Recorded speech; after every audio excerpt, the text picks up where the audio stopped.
Today I'll be demonstrating on how to butcher a whole chicken. So you're going to want to take your chicken and make sure you get it out of the package. Take a paper towel and pat it dry, get rid of any of the extra moisture. Once you have that ready to go, you're ready to start the initial breakdown. First thing we're going to do is we're going to separate the white meat from the dark meat. So what you're going to do is you're going to take your boning knife and you're going to see there's like a seam that is in between where the leg and the breast meat is.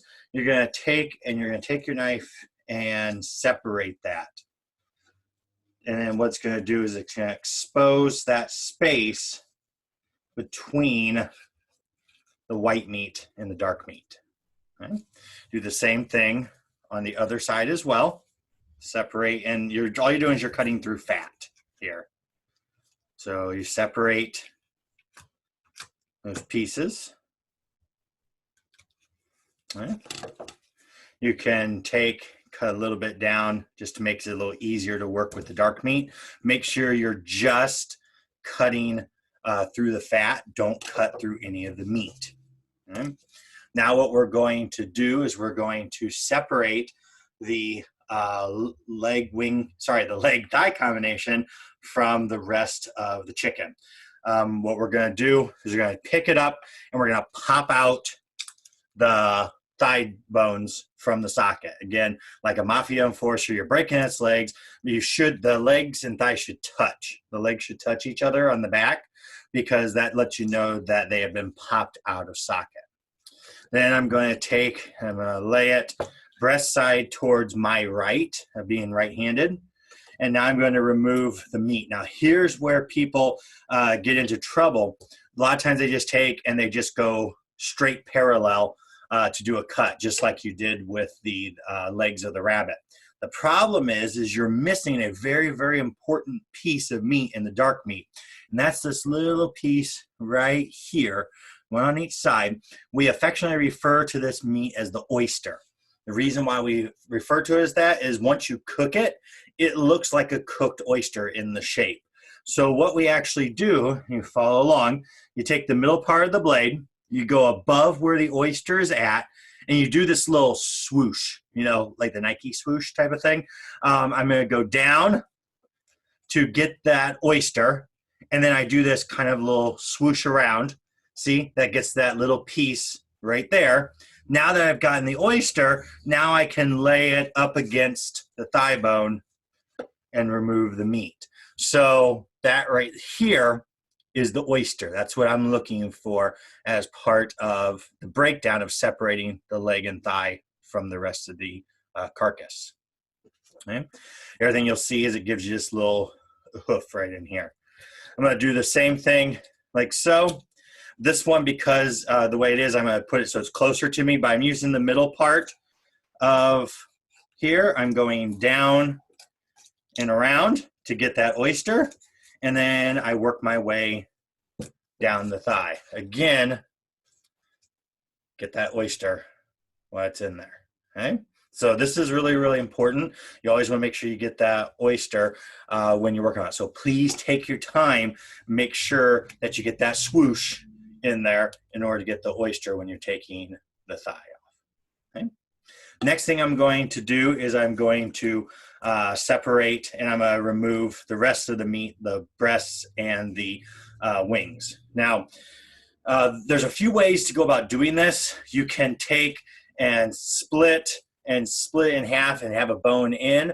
I like doing mine boneless, and I usually use it with the wings. So I'm going to show you the way that I typically do it. There is, I know, a couple other ways that you can go about it, though. First thing I want to do is I want to remove the skin. I'm going to do boneless, skinless with the breasts. If you're doing skin on, you can just skip this part of the step. But what I'm doing is I'm taking saw. I just got it started, and then it's almost like I'm peeling, the skin. Okay, and you're working your way down till you get up to the lobes here. And you can see I'm using my hands, and my hands are doing most separation. But now I got to the point where I have to use my knife to cut the rest away. So then you just go ahead and remove the rest of the skin. All right. All right, so next thing I want to do, if you want to get the most meat possible from this chicken breast, you need to remove the wishbone. The wishbone is that bone that's right here, usually associated with like your Thanksgiving turkey, that you and somebody else pulls on the wishbone, and whoever's the biggest piece, you make a wish, whoever has the biggest piece, of course, hopefully that wish is going to come true.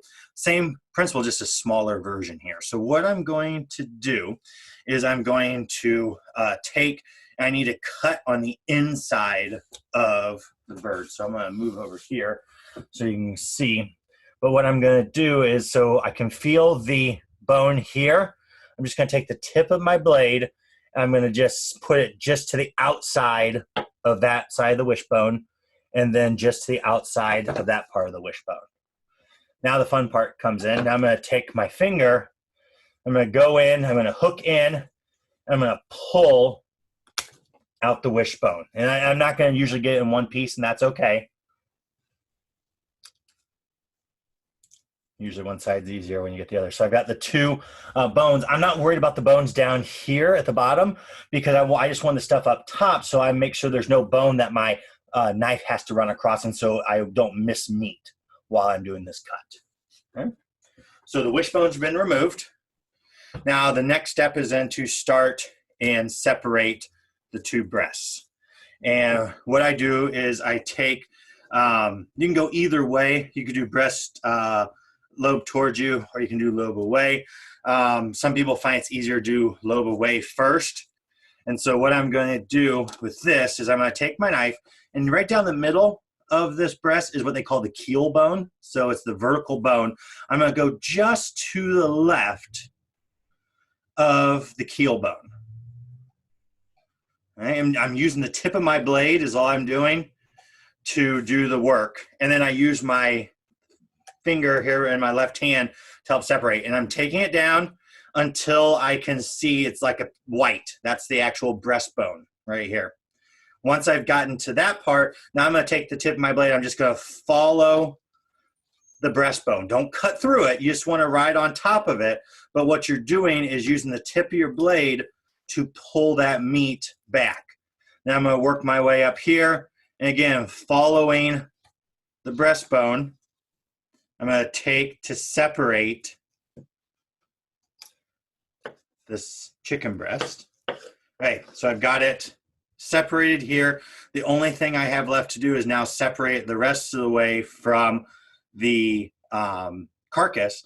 And so what you're going to do is you're going to go ahead and you want to find the wing bone, and you're going to find where the wing bone attaches to the carcass. And it's kind of, if you move the wing bone back and forth, you'll see the movement, and you'll see it, and it almost creates like a little notch here. So all you do is you put your knife in between where that notch is. That's actually the joint between the breastbone and the wing bone. And if you do it right, you should find the path of least resistance, and it will go right through it. Okay? And so you've got this breast with the wing attached. Okay? If you've done it right as well, you're also going to notice that there's going to be this piece right here of the chicken. That's actually the chicken tenderloin. So we always say chicken tenders. If you want a true chicken tender, you would actually separate, take your knife and separate this, and these are your chicken tenders. But most of the time you're going to find the meat attached. This is what they call rib meat. So if you ever see chicken with rib meat attached, this is the tender, is what it is. But you want to make sure you get down there and remove that with the tender still attached. Okay? So I'll do it one more time with the other breast. Now I'm going to take it lobe towards me. I'm going to go to the left of the keel bone again. The reason why people like doing this one second is it's a little, at least for me, it's a little more awkward because it's backwards from what I'm used to doing with having the separation. But again, you just use the tip of your blade and you work your way down the breast, making that separation of the meat from the bone. And then once you get down to the wing bone, again, that path of least resistance, you should see the angle. It fits in there pretty nicely, and you go right through. Okay. This right here, then, this carcass, again, great for stock. I'm going to put this off to the side. Okay, but don't throw it away because make stock with it, bad boy. Okay. Now with these, I'm gonna take, now if you want to just do a straight boneless, skinless breast, you would separate like so. There's got your boneless, skinless breast. Okay. Your wings, you would separate these into its three parts. So you have the tip, the flat or the paddle, and the drumette, or sometimes people call it the drummy. So the way you do that, again, you're going between the joints, finding the path of least resistance, and it's right in the center. So what you want to do is make a triangle. Okay, so you can see I have the wingtip here, and it makes a triangle with the flat or the paddle. Right about in the center of that triangle is that joint. And if you find it, it goes right through. You don't have to worry about it. If you go one side to the other or the other, you're going through bone and you're just not going to want to go through. So if you find that there's too much resistance, move a little bit to the left or to the right till you get in the center. To do the flat paddle or the drumming, works the same way. Create the triangle right in the center through the joint, path of least resistance. The wingtip, of course, goes in for stock. You've got your paddles and you've got your drummies that are used for wings, of course, chicken wings being the big thing. I'll show you a really quick variation. I don't want you to do this necessarily. It does take a little bit more work, but if you want to do something a little fun, you take your drumming, you got the bigger end, the smaller end. So this was attached to the breast, this was attached to the paddle. If you take your chef's knife just below the knuckle, give it a good whack to separate it out like so.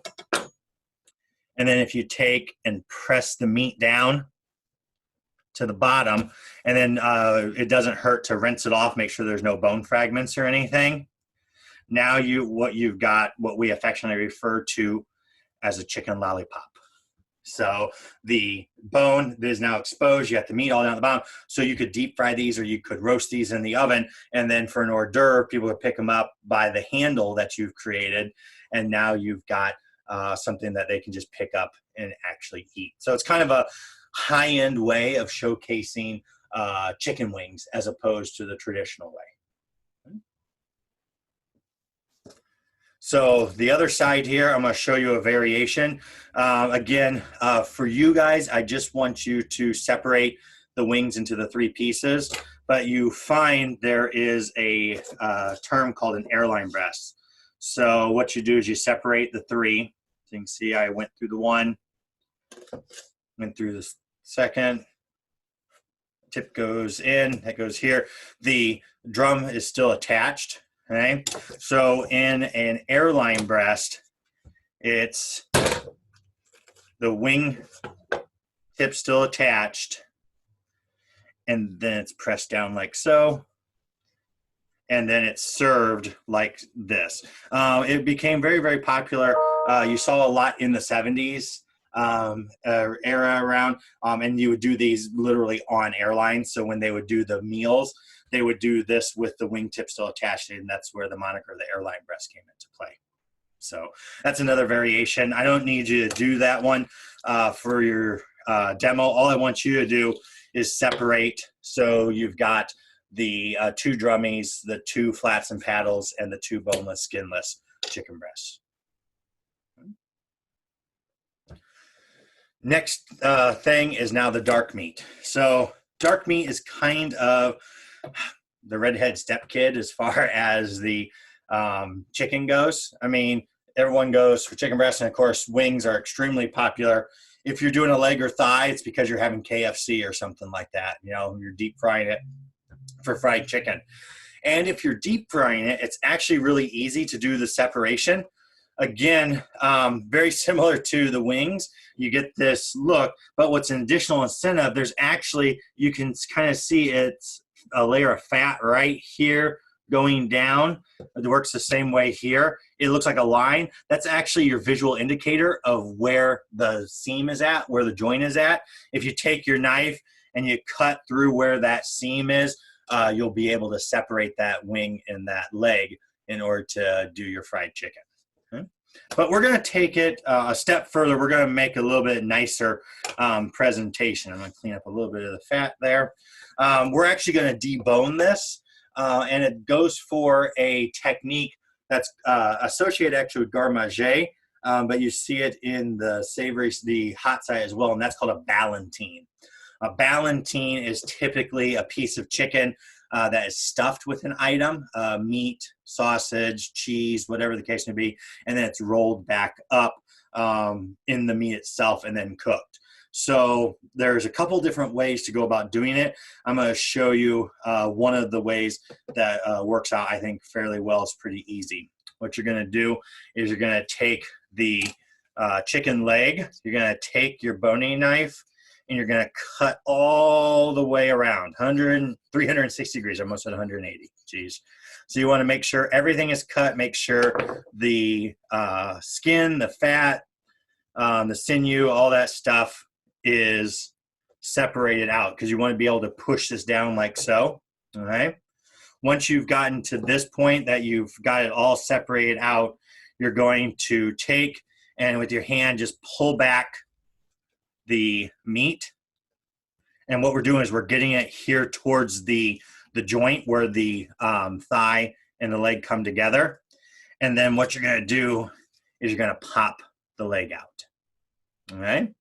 So you saw it was in, I pushed it all the way through, and I just popped the leg out. I'll show you this again with the other bad boy too. All right. That's the first part. This goes in with your carcass and stuff for your stock.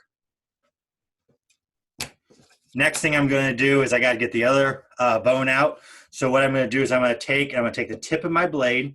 I'm going to cut above the thigh bone. I'm just going to take the tip of my blade and expose the thigh bone by cutting above it. Then I'm going to take my blade and I'm going to just put it right up underneath that thigh bone to separate it out. Don't worry if you leave some, like I got a little cartilage there, that's fine. I can come back and clean that up in a bit. Now I'm going to take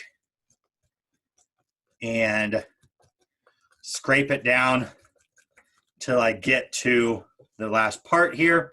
Now I'm going to go in and I just very carefully cut around to remove the last of this bone. Just work around, and I'm actually just cutting around and into it. There it is. Again, if you don't get all the cartilage, don't worry about it, because we'll go back in and get that cleaned up. So that's removed. Now I lay this out like so. So I have the thigh meat here. I've got the leg meat here. I'm going to clean up that cartilage real quick. Now I'm going to take my blade and I'm going to put it blade side up into that leg, and then I'm going to cut and separate it. And now I've created this piece of meat here. You can see I just pull it together like so. And now I've got something that I can turn around and stuff. So I put my stuffing in right here, and then I take and I roll it up, a little bit of butcher's twine, and now I have a stuffed leg and thigh. And so I can take this, I could sear it, then roast it in the oven, or you could braise it, whatever the case may be. Take it out, cut off the thigh, and then you could slice it for presentation. Something that's going to cost you, you know, shoot, you can get like frozen legs and thighs for what, 89 cents a pound or something crazy like that. You know, you can take something like this, add a starch and a vegetable, charge 12, 14 bucks for it easy, and you know, and you've maybe got a couple dollars worth of ingredients in. So a really neat way of utilizing some underused cuts of chicken in a higher end look than just turn it into a KFC fried chicken. Okay, I'm going to do that one more time so you can see how that comes together. So again, I'm going to take and cut around the end of the leg, all the way around 360, not 180. I'm going to take and I'm going to push the meat down to the joint. Once I get it down to the joint, I'm going to hold on to the thigh and I'm going to give it a little bit of a twist, to pull that out. That goes in for my stock. Flip it around. I expose the thigh bone by just using the tip of my blade to open up and see where the thigh bone is at. Run my blade underneath the thigh. Then take and scrape